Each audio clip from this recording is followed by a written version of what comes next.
Brazil celebrates the 200th anniversary of its Independence Day today. Like every year, this year too, September 7th will be a day of colorful parades, military demonstrations and national pride. However, the celebrations today are clouded by a divisive election race. Brazilians will vote to choose their next president in less than a month. And the October election is clearly a two-horse race between leftist former president Luiz Inácio Lula da Silva and right-wing incumbent Jair Bolsonaro. Many say Bolsonaro will use the celebrations to bolster his campaign for elections. Latest polls say former President Lula da Silva has maintained a two-digit lead over Bolsonaro. His lead, however, is narrowing.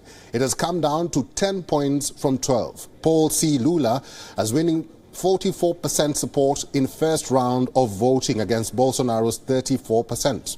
With less than 4 weeks for the general elections, Bolsonaro has pulled off an old trick from the book. To counter da Silva's popularity, he is feeding concerns about Brazil's electronic voting system. Bolsonaro has insisted that the machines, which have been used for a quarter century, are prone to fraud. Is there proof? Well, there is none yet. Bolsonaro has even acknowledged that the claims haven't been proved. But Bolsonaro's claims ring a bell, don't they? Politicians claiming vote fraud and blaming electronic machines is not new at all. The latest example is that of former US President Donald Trump, who Bolsonaro deeply admired. Critics say Bolsonaro may be laying groundwork for an attempt to cling to power if the vote does not go his way, just like Trump did. Brazil had adopted electronic voting machines to tackle long-standing fraud.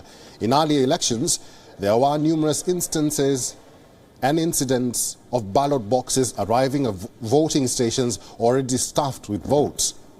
Others were stolen and individual votes were routinely falsified. In 1996, electronic machines were first used in the country, and the first nationwide electronic-only vote took place 4 years later. Now, results from over 150 million voters are presented just hours after polls close. The Electoral Authority says no significant fraud has ever been detected. In 1993, when Bolsonaro was a lawmaker, he complained to the military, saying the paper voting system was rigged. He then pushed for digitization.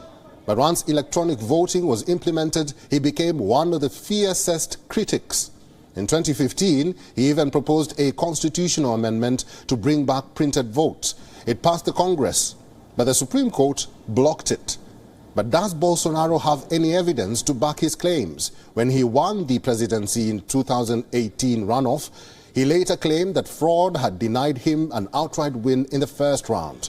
After coming to power, for months he said proof was coming, but there has been none yet.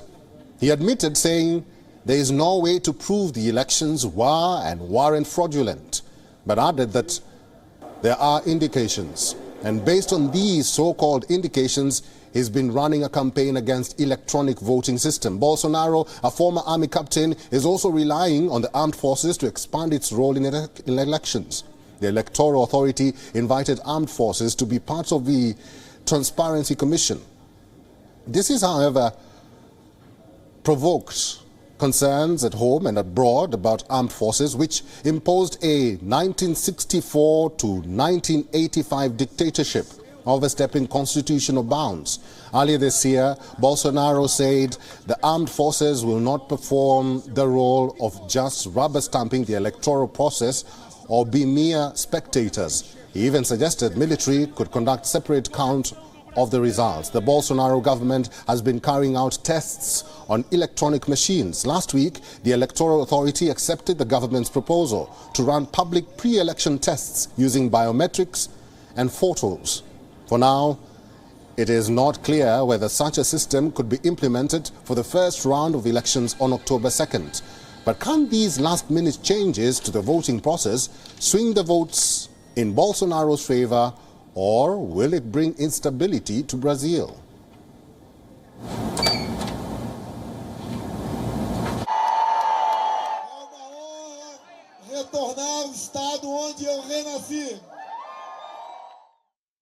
WION is now available in your country. Download the app now and get all the news on the move.